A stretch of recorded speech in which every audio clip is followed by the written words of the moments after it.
Hello and welcome back to Mr. Adam's fantastic math class. Today we're going to talk about two important concepts that we're going to see throughout the year.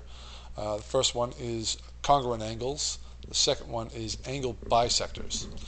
So let's start off with congruent angles. Let's discuss what that means. Angles that have the same measure of each other are congruent angles. So I have a diagram here, and what we're going to need to do is find the measures of some of these angles. So I'm going to take my protractor, I'm going to line it up here, and I can see that this angle here, CBD, is looks like it's 50 degrees.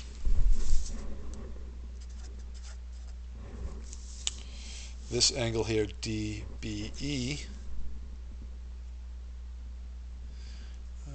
that looks like it's about 80 degrees.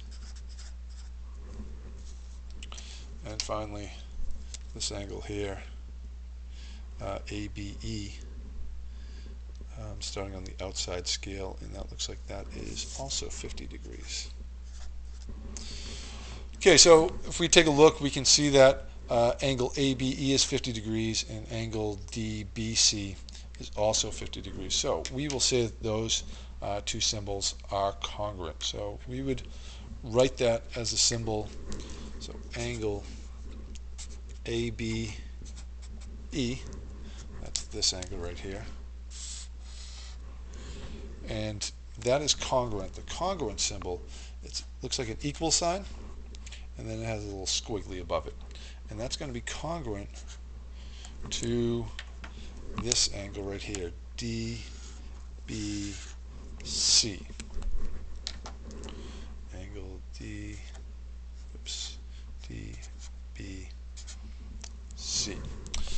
And furthermore, the way that you would show that if you didn't have the measurements is this symbol here. You have a little arch, and it's usually in red. If it's in your book, it's going to be in red, but there'll be an arch indicating that that angle is congruent to that angle.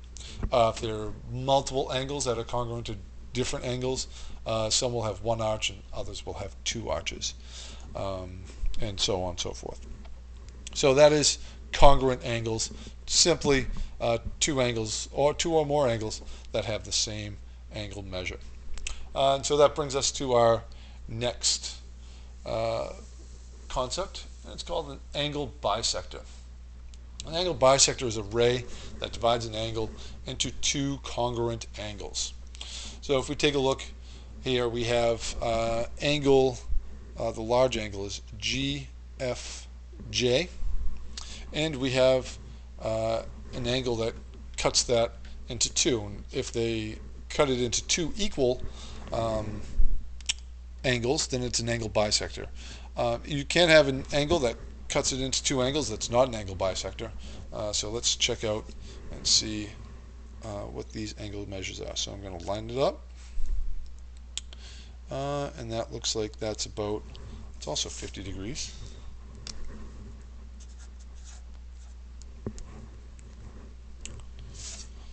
And I'll line this up, and again that's also 50 degrees.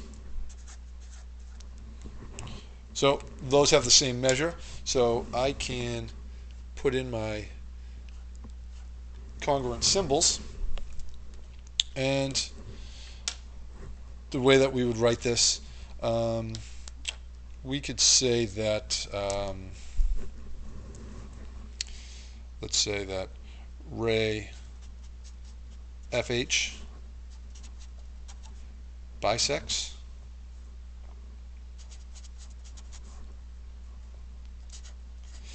angle GFJ, and thus